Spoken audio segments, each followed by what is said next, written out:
Help me, please! Can you take me to the hospital? Can you take me to the hospital? Poor abandoned wife in labor begged, unaware he was a Korean mafia boss. Please. Can you take me to the hospital? The words tore from Amina's throat as she crumpled against a rusted street pole, one hand gripping her swollen belly while the other reached out blindly into the afternoon chaos. People glanced once, then looked away. A woman crossed the road, pulling her child closer. A man frowned as if her pain were blocking his path. She didn't know the stranger who would stop for her. She didn't know his name carried weight in rooms where men whispered and trembled. She didn't know that his hands, scarred and steady, had built an empire in the shadows. To her, he was simply someone who hadn't walked away yet. But sometimes the person who saves you is the most dangerous man in the city.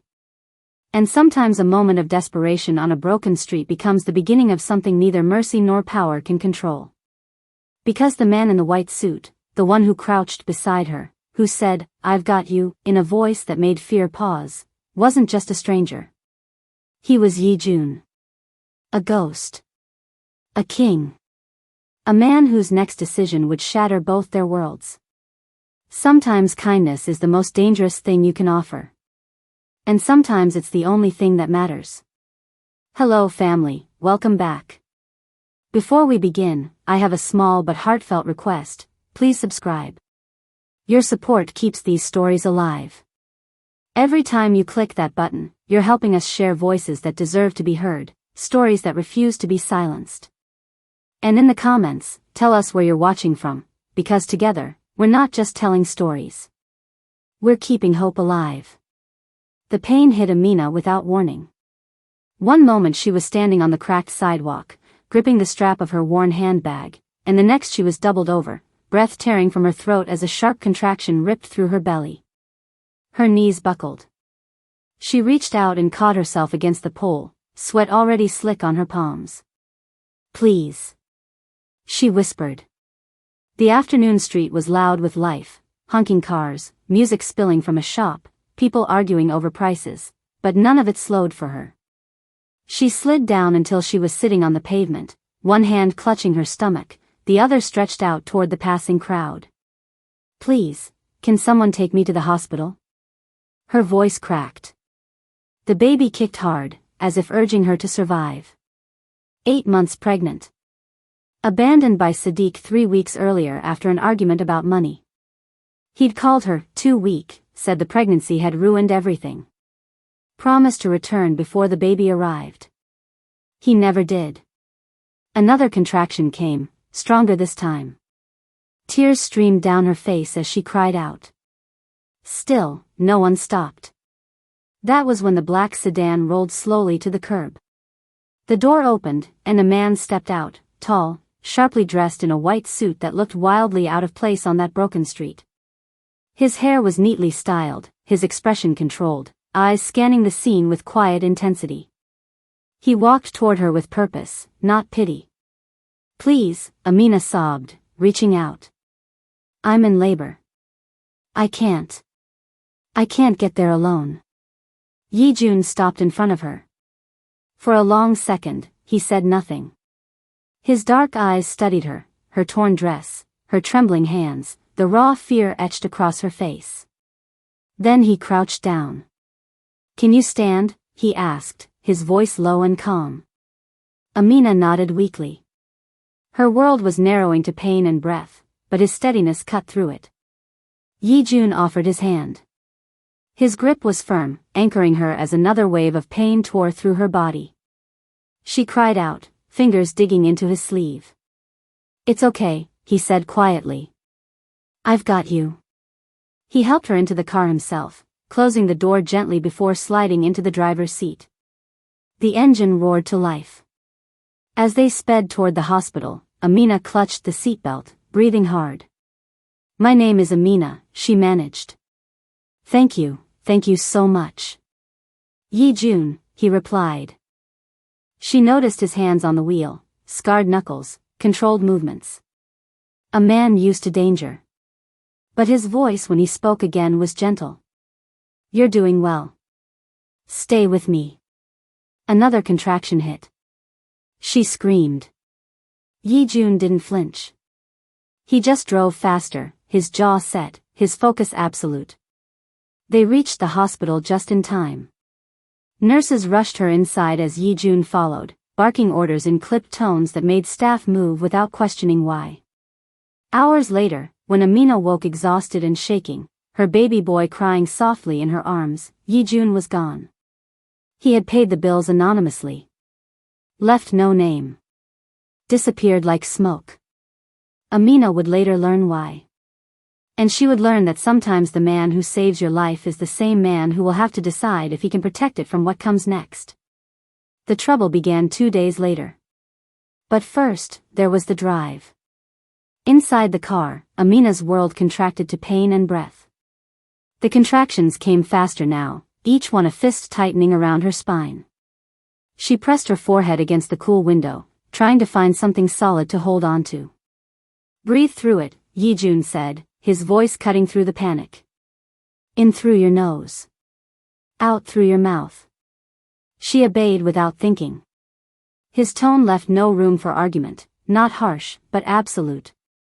The kind of voice that had shaped men into soldiers, that had commanded rooms where weakness meant death. But Amina didn't know that. She only knew his voice was the only thing keeping her from screaming. Between contractions, she studied him. The way his hands gripped the wheel, precise, controlled, like violence held in check. His knuckles were scarred, the kind of marks that came from breaking things. Or people. His posture was military straight, his jaw set in concentration that seemed too practiced for a man simply driving to a hospital. You've done this before, she managed, her voice shaking. Done what? Stayed calm when everything's falling apart. Something flickered across his face. Not quite a smile. Not quite pain. It's a skill you learn, he said quietly. The city blurred past. He ran 2 red lights without hesitation, taking corners with the precision of someone who knew exactly how far he could push before losing control. Another contraction hit. This one stole her breath entirely. She gripped the door handle, a broken sound escaping her throat. Yi-jun's hand left the wheel for just a second, touched her shoulder, steady and warm. Almost there. You're stronger than you think. The words landed somewhere deep. She wanted to believe him. They pulled into the emergency bay, and Yi-jun was out of the car before it fully stopped. He opened her door, helped her onto the stretcher that appeared as if summoned. 8 months pregnant, contractions 2 minutes apart, he told the nurses, his tone clipped and commanding. She needs a room. Now. The staff moved. Not because they knew who he was, but because something in his presence demanded obedience. A nurse started to ask questions, and Yi-jun's eyes went cold. Now, he repeated. They moved faster. Amina was rushed through sliding doors, lights overhead blurring into white streaks. Monitors beeped. Hands checked her vitals. Voices overlapped with medical terms she couldn't follow. But through it all, she saw him. Yi-jun standing in the corner, arms crossed, watching everything with the intensity of a man guarding something precious. He didn't speak unless spoken to. Didn't interfere. But his presence alone seemed to make the room work harder, move faster. The labor was brutal. Hours stretched into an eternity of pain that eclipsed thought. Amina screamed until her throat was raw. Cried until she had no tears left. The world narrowed to survival, to the primal, terrifying work of bringing life into a world that had already tried to break her. And through it all, Yi-jun stayed. Not beside her. He knew his place. But close enough that when her eyes found him through the haze of pain, he was there. Solid. Unmoved. You're almost done, the doctor said. One more push. Amina didn't think she had it in her. But she saw Yi-jun nod once, just once, and somehow, she found the strength. The baby's cry split the air. A boy. Small, red-faced, furious at the world he'd just entered. Amina sobbed, relief and love and exhaustion pouring out in waves she couldn't control. They placed him on her chest, and she felt whole for the first time in months.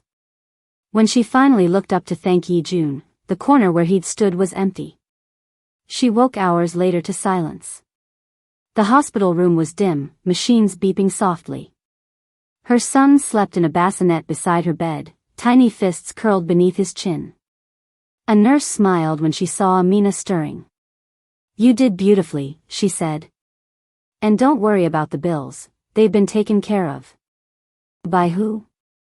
The nurse hesitated. "He didn't leave a name. Just said to make sure you and the baby had everything you needed." Amina's chest tightened. She looked at her son, safe, breathing, alive, and felt the weight of a debt she didn't know how to repay. She didn't even know his last name. But Yi-jun was already gone, disappearing into the city like he'd never been there at all. And Amina had no idea that the man who saved her life had just made the most dangerous decision of his own. Because in his world, mercy was a weakness. And weakness got you killed. The apartment was too quiet without anyone to share it with. Amina learned quickly that newborns don't sleep the way people say they do. Her son, she'd named him Rafiq, meaning companion, woke every 2 hours, crying with a hunger that felt endless. She fed him, changed him, rocked him until her arms ached. The walls pressed in close. The sink filled with dishes she was too exhausted to wash. But she was happy. For 3 days, she existed in a small, fragile bubble of peace. Just her and Rafiq. No one asking questions. No one making her feel small. Then Sadiq came back. She heard his key in the lock just after midnight. The sound made her stomach drop. She'd been half asleep on the couch, Rafiq finally quiet in her arms, and suddenly her husband was standing in the doorway. He looked thinner. Smelled like alcohol and cigarettes. His eyes swept the apartment with the cold assessment of someone cataloging evidence. "So you had it," he said flatly. "Not him. It." Amina tightened her hold on Rafiq. "His name is Rafiq." Sadiq grunted. He dropped his bag on the floor and walked to the kitchen, opening the fridge like he owned the place. Which, technically, he did, his name was on the lease. "You look tired," he said, not looking at her. "I just gave birth 3 days ago." He pulled out a beer, cracked it open. "How'd you pay for it?" The question landed like a slap. "I didn't," Amina said carefully. "Someone helped me." Sadiq turned, eyes narrowing. "Someone." "A stranger. I was in labor on the street, and he drove me to the hospital." "He?" Sadiq's jaw clenched. He crossed the room slowly, stopping just close enough to make her feel cornered without actually touching her. "What stranger?" "I don't know. He didn't tell me much. He just..." "Just what?" "Paid thousands in medical bills out of kindness." His voice dripped with sarcasm. "Men don't do that, Amina. Not unless they want something." "He didn't want anything. He left before I could even thank him properly." Sadiq stared at her, and she saw it, the thing she'd always feared in him. The insecurity that curdled into cruelty. The jealousy that made him rewrite reality into something uglier. "What did he look like?" Sadiq asked quietly. I was in pain, I barely remember." "What did he look like?" Amina's throat tightened. "Tall. Well-dressed. He had a black car." Something shifted in Sadiq's expression. His eyes went distant for a moment, like he was calculating something. "A black sedan," he pressed. "I think so." "Why does it matter?" Sadiq didn't answer. He just drank his beer, staring at her like she'd betrayed him somehow. Like her survival was an insult. "You expect me to believe some random rich guy just helps a pregnant woman in the street," he said finally. "You think I'm stupid?" "I'm not lying." "Then what aren't you telling me?"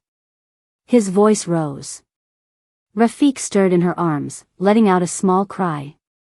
Amina stood, cradling her son protectively. Nothing. There's nothing to tell. But Sadiq wasn't listening anymore. He was pacing now, muttering to himself. She caught fragments: black sedan, white suit, hospital. His face had gone pale, then flushed with something between fear and opportunity. He pulled out his phone, started scrolling. His fingers moved fast, searching something. "Sadiq, what are you doing?" "Making sure we're safe," he said, but the way he said it made her skin crawl. Safe from what? Or safe from who? That night, Sadiq slept on the couch. Amina locked the bedroom door and held Rafiq close, listening to her husband's voice through the walls as he made phone calls that stretched past 3 a.m. She couldn't hear the words.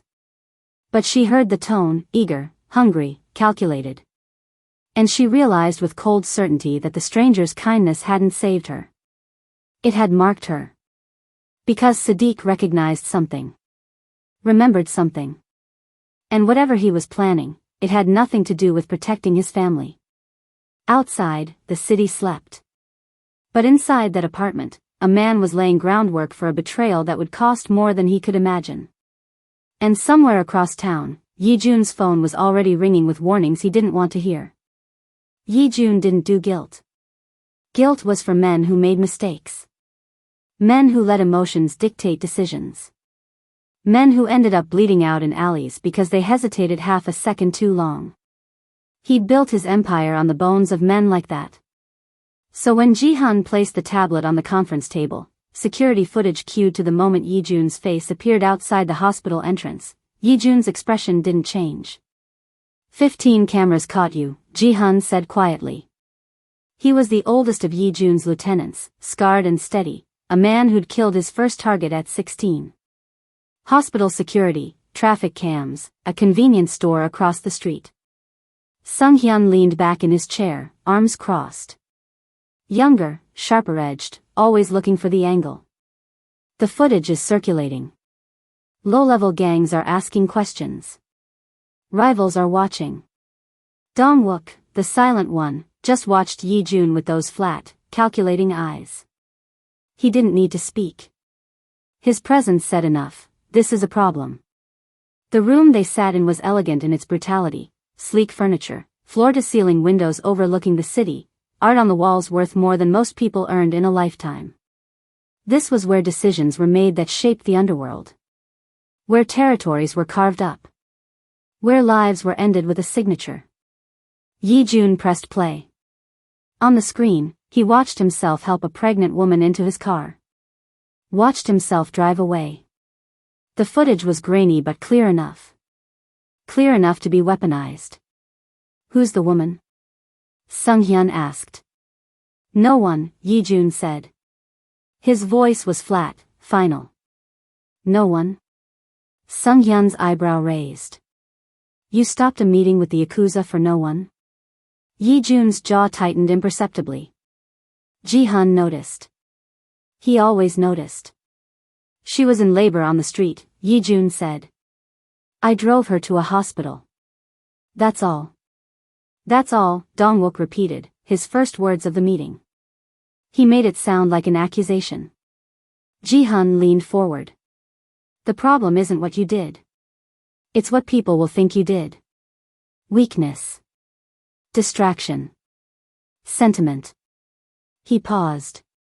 "Our enemies don't care about context. Then our enemies are fools." "Fools with resources," Sung-hyun countered. 3 suppliers have already delayed shipments. Testing boundaries. Seeing if you've gone soft. Yijun's knuckles whitened where his fist rested on the table. "Just slightly. Just enough. I am not soft." "Then prove it," Sung-hyun said. "Distance yourself. Publicly. Make it clear she's nothing." The word landed wrong. Nothing. Yijun's mind flashed to her face, tear-streaked, terrified, reaching out when no one else would stop.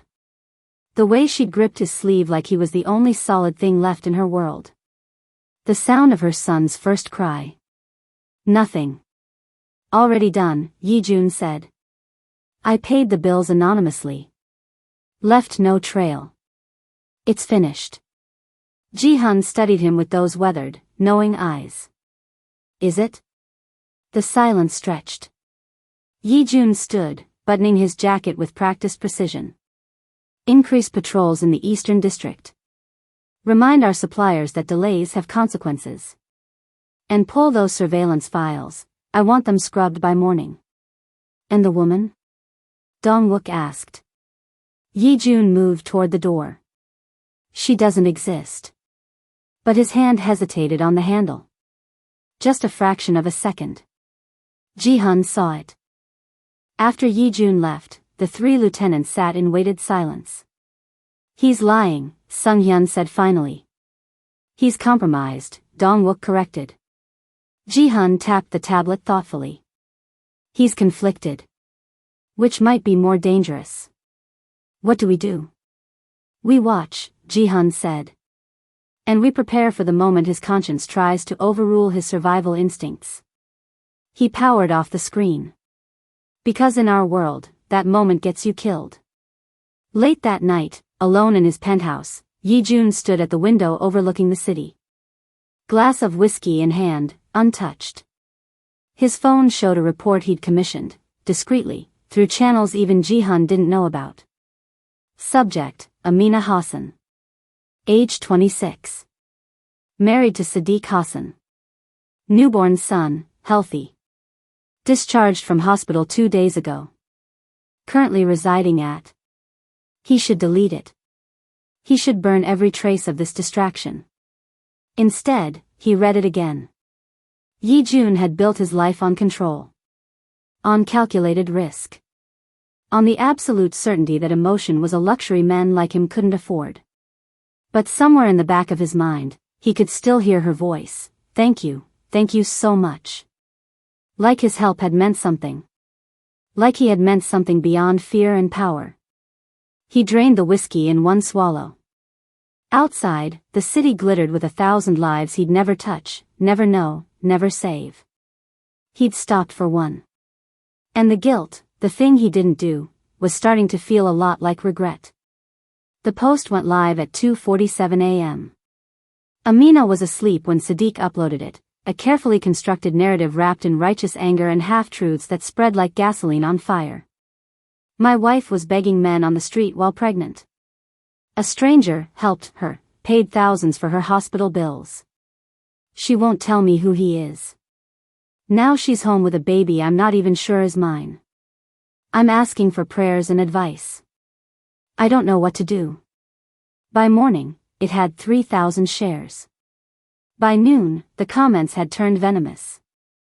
She was probably cheating. That's why the guy paid. Men don't pay for strangers. He's the real father. She looks unstable in those photos. Someone should check on that baby. Photos Sadiq had taken while she slept, Amina looking exhausted, hair unwashed, eyes hollow from sleepless nights. Photos cropped and filtered to make her look unhinged instead of exhausted. She didn't know about any of it until Mrs. Okoro from downstairs knocked with a phone in her hand and pity in her eyes. Child, the older woman said gently. Have you seen what your husband is saying about you? Amina's world tilted. She read the post 3 times before her hand started shaking. Read the comments until tears blurred the screen. Strangers, hundreds of them, picking apart her life, her character, her worth. Sadiq wasn't even home. He'd left early that morning without explanation. By evening, the first neighbor stopped making eye contact in the hallway. By the next day, 2 more women she'd considered friends crossed the street when they saw her coming. The landlord called on the 3rd day. I'm getting complaints, Mr. Adeyemi said, his voice tight. About noise. About instability. I need you to understand, Amina, I run a respectable building. Complaints from who? I've barely left the apartment. Multiple tenants. Anonymous reports. He paused. I'm not saying I believe them. But when Child Protective Services gets involved. Amina's blood went cold. What? Someone filed a report. Said the baby might be in an unsafe environment. They'll probably come by to check. His tone softened slightly. I'm sorry. I hope it's all a misunderstanding. The line went dead. Amina stood frozen, Rafiq sleeping peacefully in her arms, completely unaware that the world was closing in around them. She checked her phone with trembling hands. The post had spread beyond Sadiq's page now, picked up by gossip accounts, shared in community groups, dissected by strangers who'd never met her but had already decided who she was. Unstable. Unfaithful. Unfit. Her inbox flooded with messages. Some concerned. Most cruel. Your baby deserves better. Women like you make me sick. God sees everything. She wanted to defend herself. To explain. But every word would be twisted, screenshotted, weaponized. So she stayed silent. And the silence made her look guilty. That night, Sadiq came home smelling like cheap cologne and victory. People are worried about you, he said, feigning concern that didn't reach his eyes. Maybe you should talk to someone. A professional. You did this, Amina whispered. You're destroying me. I'm protecting our family. He moved closer. You brought a stranger into our lives. What was I supposed to do, just accept that some rich man paid for everything out of kindness? He laughed bitterly. You're naive, Amina. Dangerous naive. I told you what happened. You told me a story. I posted the truth. She wanted to scream. To fight. But Rafiq was sleeping, and the walls were thin, and anything she did would become more ammunition. Sadiq's phone buzzed. He checked it, smiled faintly, then pocketed it without explanation. Amina had seen that smile before. It was the one he wore when he thought he'd won something. Who are you talking to? She asked. People who can help us. He grabbed his jacket. People who know how the world really works. What does that mean? But he was already out the door. Amina didn't sleep that night. She held Rafiq and watched the shadows move across the ceiling, feeling the walls press closer with every hour. Feeling hunted by an enemy she couldn't see, an algorithm, a mob, a system that devoured women like her and called it justice. Somewhere in the city, Sadiq was making calls to men whose names she didn't know. Trading information about a black sedan and a white suit for cash and connections he thought would elevate him. He had no idea he was dealing with people who considered him an insect. People who'd already flagged his activity and reported it up the chain. People who worked for Yijun. At 3 a.m., there was a knock at the door. Firm. Official. Final. Amina's heart stopped. She checked the peephole and saw two women in business attire holding clipboards and ID badges she recognized immediately. Child Protective Services. Behind them, a police officer stood silent, hand resting on his belt. And somewhere across the city, Yijun's phone lit up with a single message from Jihan. The husband is talking. And they've come for her baby. They were polite about it. That was the worst part. The social worker's name was Ms. Adebayo. She had kind eyes and a soft voice and a clipboard that might as well have been a guillotine. Mrs. Hassan, we've received multiple reports expressing concern for your child's welfare, she said, standing in the doorway like she had every right to be there. We need to conduct a welfare check. Amina's arms tightened around Rafiq instinctively. He's fine. He's healthy. We just came from the hospital 3 days ago. We're not saying he isn't, Ms. Adebayo interrupted gently. But the reports mention environmental concerns, mental instability, and potential neglect. We're required by law to investigate. Mental instability? Amina's voice cracked. I'm not unstable. I just had a baby. I'm tired, but I'm taking care of him. May we come in? It wasn't really a question. The second social worker, younger, harder-edged, was already scanning the apartment with clinical detachment. The dishes in the sink. The laundry piled on the chair. The exhaustion baked into every corner of the small space. Evidence of a new mother barely surviving. But through their eyes, it looked like something else. The police officer remained in the doorway. Silent. Watching. When did you last sleep? Ms. Adebayo asked. I don't know. Maybe yesterday? He wakes up every 2 hours. And your husband? Where is he? Amina's throat tightened. I don't know. He left this morning. The two social workers exchanged a glance. The younger one made a note. Mrs. Hassan, have you been experiencing thoughts of harming yourself or your baby? What? No. Never. Because multiple witnesses have reported concerning behavior. Erratic posts online. Public distress. Isolation from your support system. Those posts weren't from me. Amina's voice rose. Rafiq stirred in her arms, letting out a small whimper. She rocked him instinctively, trying to keep him calm. My husband posted those. He's lying. He's trying to. Mrs. Hassan, I need you to calm down. I am calm. But she wasn't. Panic was rising in her chest like water filling her lungs. The younger social worker stepped closer. We're going to need to take the baby into temporary protective custody while we complete our investigation. The words didn't make sense at first. Amina blinked. What? Just for 72 hours, Ms. Adebayo said, her tone meant to soothe but landing like a slap. To ensure his safety while we assess the situation. No. Amina backed away, clutching Rafiq tighter. No, you can't. He's mine. He's safe. I'm keeping him safe. Mrs. Hassan. No. Her scream echoed through the apartment. Rafiq started crying, loud, frightened wails that tore through Amina's chest. The police officer stepped inside.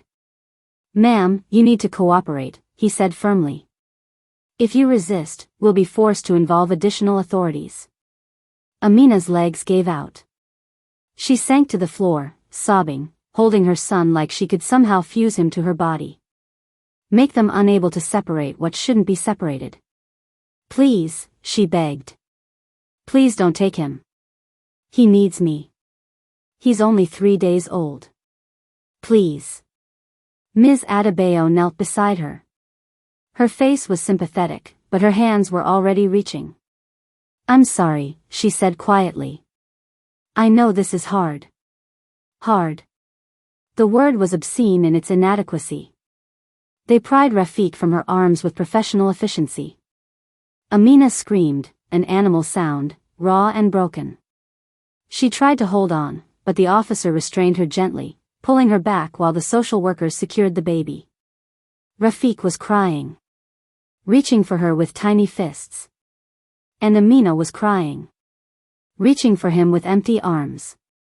Mama's here, she sobbed. Mama's here, baby. I love you.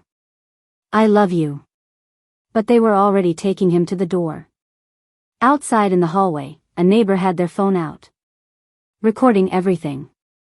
When they were gone, Amina collapsed. She lay on the floor where they'd taken him, curled around the space he'd occupied, and howled. Grief and rage and helplessness poured out of her in waves that shook her entire body. The apartment was silent except for her sobs. Sadiq didn't come home. He didn't call. Hours later, when Amina finally dragged herself to her phone with shaking hands, she saw it. The video. Posted by someone she didn't even know. Unfit mother has baby taken by CPS, watch her breakdown. Already 50,000 views. The comments were worse than before. Good. That baby is safer now. She's clearly insane. This is what happens when you make bad choices. Amina watched herself scream on a stranger's phone. Watched herself become entertainment. Watched her worst moment turned into content for people who would forget her by tomorrow. She turned off the phone. Sat in the dark. And realized she had nothing left. No baby. No husband. No dignity. Just the hollow shell of a woman the world had decided wasn't worth saving. Across the city, in a sleek penthouse, Yi-jun's phone buzzed. Jihan's message was brief: "You need to see this." The video loaded. And for the first time in a decade, Yi-jun felt something inside him shatter. The sound hit him first. Not the words. Not the images. The sound of Amina screaming as they took her child. Yi-jun stood in his office, phone in hand, watching the video Jihan had sent. His expression was stone. His body was still. But something inside him, something he'd buried so deep he'd forgotten it existed, cracked open. The video played again automatically. He watched her collapse. Watched her reach for empty air. Watched strangers reduce her agony to entertainment. 50,000 views. 500 comments. Zero humanity. Yi-jun set the phone down with controlled precision. His hand didn't shake. It never shook. But his knuckles were white. "How long has this been online?" he asked. His voice was quiet. Dangerously quiet. Jihan stood near the window, arms crossed. 4 hours. It's spreading fast. And Sadiq Hassan? Posted from an internet cafe 2 hours ago. Bragging about his connection to you. Jihan's jaw tightened. He's been selling information to anyone who'll pay. Small-time dealers. Rival gangs. Even tried reaching out to the Nakamura family. Yi-jun's eyes went cold. He used my name. He used your car, your reputation, your mercy. Sung-hyun stepped forward, tablet in hand. He's been building a narrative. Claiming you're the father. That Amina is your mistress. That you're weak, distracted, compromised. And the social services report? Dong-wook spoke from the corner, his voice flat. Anonymous tip. But we traced the IP. It came from Sadiq's phone. The room went silent. Yi-jun turned to the window, looking out over the city he controlled. A city that bent to his will, that trembled at his word, that operated under rules he'd written in blood. But none of that had protected her. None of that had stopped the world from devouring her while he stood back and pretended she was nothing. Nothing. "Boss," Jihan said carefully. "If you intervene now, you'll confirm the rumors. Every enemy we have will see it as weakness. Let them." The 2 words landed like a verdict. Sung-hyun shifted uncomfortably. "You're risking everything for a woman you met once." Yi-jun turned, and the look in his eyes made Sung-hyun take a step back. "I stopped on that street," Yi-jun said, his voice surgical and precise, "because I made a choice. And when you make a choice in my world, you own the consequences." He moved toward the door. "I left her. I walked away. And because I did, her husband sold her story, destroyed her reputation, and stole her child. That's not your fault. It is exactly my fault." Yi-jun's hand was on the handle. "I knew what men like him do when they smell opportunity. I knew, and I did nothing." Jihan stepped forward. "What do you want us to do?" Yi-jun paused. When he spoke again, his voice carried the weight of absolute authority. "Find Sadiq Hassan. I want every lie he told documented. Every person he contacted. Every piece of evidence fabricated." His eyes were ice. "I want his fraud exposed so thoroughly that even his shadow is ashamed. And then? And then we make sure he understands what happens when you weaponize mercy." Dong-wook nodded once. "Consider it done." "The social services case?" Sung-hyun asked. "I'll handle it personally." Yi-jun pulled on his jacket. "Get me everything, hospital records, witness statements, surveillance footage. I want proof that woman did nothing wrong except ask for help. That'll take hours. Then you have hours." Yi-jun checked his watch. "Cancel my meetings." "All of them?" Jihan's eyebrows raised. Including the Yakuza negotiation? Especially that. Boss, they'll see it as an insult. Good. Yi Jun's smile was cold and sharp. Let them be insulted. Let them wonder what's more important than their business. He opened the door. Let every enemy I have understand that I don't abandon what's mine.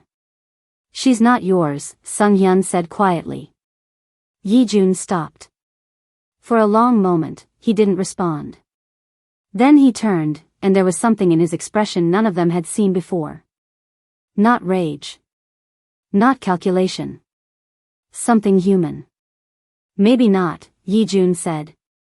But I'm hers. The moment I stopped on that street, I became responsible. He straightened his cuffs. And I don't leave debts unpaid. 20 minutes later, Yi Jun stood outside Amina's apartment building. It was nearly midnight. The hallway smelled like old cooking oil and broken dreams. Paint peeled from the walls. A flickering light buzzed overhead. This was not his world. But he'd brought her back to it. He raised his hand and knocked, firm but not harsh. Inside, he heard movement. Hesitation. Then the door opened a crack. Amina stood there, eyes hollow and red from crying. Her face was swollen. Her hands trembled. She looked like someone who'd been broken and was still trying to figure out which pieces mattered. When she saw him, confusion flickered across her features. You, she whispered. I'm sorry, Yi Jun said. And for the first time in years, he meant it. I shouldn't have walked away. Amina's expression crumpled. They took him. They took my baby. I know. Yi Jun stepped closer. And I'm going to get him back. She stared at him like she didn't understand the words. Who are you? She asked, her voice breaking. Yi Jun exhaled slowly. Someone who should have protected you. Amina let him in because she had nothing left to protect. No baby to guard. No dignity to preserve. Just empty arms and a hollow chest and the crushing weight of a world that had decided she didn't deserve mercy. Yi Jun stepped inside and closed the door quietly behind him. The apartment looked like grief had moved in. Baby clothes still folded on the couch. An empty bassinet in the corner. Dishes unwashed because what was the point of eating when your child was gone? Amina stood in the middle of it all, hugging herself like she might fall apart if she let go. They said 72 hours, she whispered. But I don't think they're bringing him back. I saw the comments. Everyone thinks her voice broke. Everyone thinks I'm a bad mother. Yi Jun's jaw tightened. You're not. You don't know that. You don't know me. I know enough. She looked at him, really looked, and for the first time since he'd knocked, something sharp entered her eyes. Recognition mixed with confusion. Why are you here? She asked. You disappeared. You paid and you left and I thought, she stopped. I thought you were just being kind. I was. Then why come back now? Her voice rose slightly, pain sharpening into something like anger. Why show up after they've already destroyed me? Yi Jun didn't answer immediately. He moved to the center of the room and did something that would have shocked every man who worked for him. He knelt. Not fully. Not like submission. But enough that they were eye level. Enough that the gesture said what words couldn't. I see you. I failed you. I'm here now. Because I made a mistake, he said quietly. I helped you and then I walked away. I told myself it was safer that way. For both of us. His eyes met hers. I was wrong. Safe from what? Amina's voice trembled. Who are you? Yi Jun exhaled slowly. Someone dangerous. The word hung between them. Dangerous how? In ways you don't need to understand. But dangerous enough that when your husband recognized my car, he decided to use you as leverage. Yi Jun's voice hardened. He posted lies online. Filed false reports. Spread your story to people who would twist it into something ugly. Amina's hands went to her mouth. Sadiq did that? All of it. Tears spilled down her cheeks. Why? Money. Attention. A misguided belief that connecting himself to me would give him power. Yi Jun's expression was ice. He was wrong. And my baby is safe, Yi Jun interrupted firmly. And by tomorrow morning, he'll be back in your arms. Amina stared at him like he'd spoken a language she didn't know. How can you possibly? Because I can. Simple. Final. True. Her legs gave out. She sank onto the couch, shaking her head. I don't understand any of this. I don't understand you. You don't have to. Yes, I do. Her voice cracked. Strangers don't do what you're doing. They don't pay hospital bills. They don't show up at midnight promising to fix the unfixable. Who are you? Yi Jun was quiet for a long moment. Someone who should have stayed, he said finally. Someone who thought mercy could be given and forgotten. Someone who learned tonight that some choices follow you. Before Amina could respond, Yi Jun's phone buzzed. He checked it, and something shifted in his expression. Sadiq has been arrested, he said. Fraud, extortion, filing false reports. The evidence is already with the authorities. Amina's breath caught. How? The posts are being taken down. The witnesses who fabricated statements are recanting. The social services case is being reviewed by someone who understands what really happened. He stood. By morning, the truth will be louder than the lies. I don't. Amina's voice was small. I don't know how to thank you. Don't. Yi Jun moved toward the door. I'm not doing this for gratitude. Then why? He paused, hand on the handle. Because 3 days ago, you asked me for help. And I gave it halfway. He looked back at her. I don't do anything halfway. Not anymore. The next morning, Ms. Adebayo returned. But this time, she wasn't alone. She held Rafiq, wrapped in a clean blanket, sleeping peacefully. Behind her stood a different official, a supervisor with apologetic eyes and a folder full of corrected documents. Mrs. Hassan, the supervisor said carefully. We've completed our emergency review. The initial reports were falsified. Your case has been closed, and your son is being returned to you immediately. Amina couldn't move. Couldn't breathe. Ms. Adebayo stepped forward and gently placed Rafiq in her arms. The weight of him, solid, warm, alive, broke something in Amina's chest. She collapsed into sobs, holding him so tightly, breathing him in, whispering apologies he was too young to understand. Mama's here, she cried. Mama's here. I've got you. I've got you. The officials left quietly. Alone in her apartment, Amina rocked her son and tried to make sense of what had happened. A stranger had stopped when no one else would. Had disappeared. Had returned. Had dismantled the machinery of her destruction in less than 12 hours. She looked at the business card he'd left on the table. No name. Just a phone number in elegant script. Outside her window, the city hummed with life. And somewhere in that city, Yi Jun sat in his car, watching the building from a distance. Making sure she was safe. Making sure he kept the promise he should have made 3 days ago. Jihan's voice crackled through the phone. It's done. Sadiq's facing 15 years minimum. The posts are scrubbed. Her name is clear. Good, Yi Jun said. And now? Yi Jun was quiet. Now we watch, he said finally. And we make sure nothing touches her again. He started the engine and drove away. But he didn't go far. The city whispered his name in fear. But the woman holding her son didn't know it. Yi Jun stood across the street from Amina's building, hidden in the shadow of a closed storefront. Dawn was breaking, soft light spilling over cracked pavement and peeling paint, turning the broken neighborhood into something almost beautiful. Through her window, he could see her. Amina sat in a chair by the window, Rafik cradled against her chest. She was rocking slowly, her face pressed to the baby's head, eyes closed. Peaceful in a way she hadn't been 3 days ago. Safe. Yijun's phone buzzed. Jihan's message was brief: the Yakuza are demanding a meeting.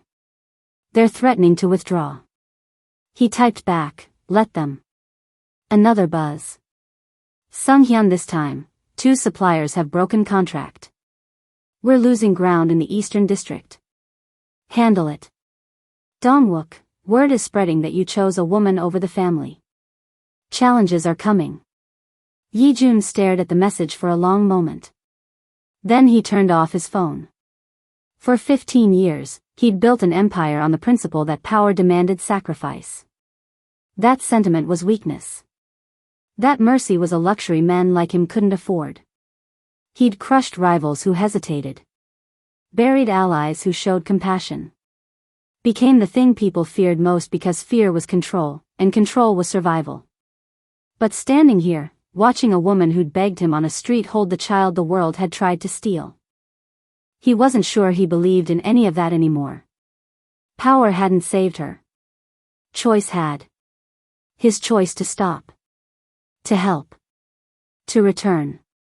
And maybe that was the thing he'd forgotten while building his kingdom in the shadows, that power without purpose was just violence. That control without conscience was just cruelty. That being feared and being worthy of respect were not the same thing. A car pulled up.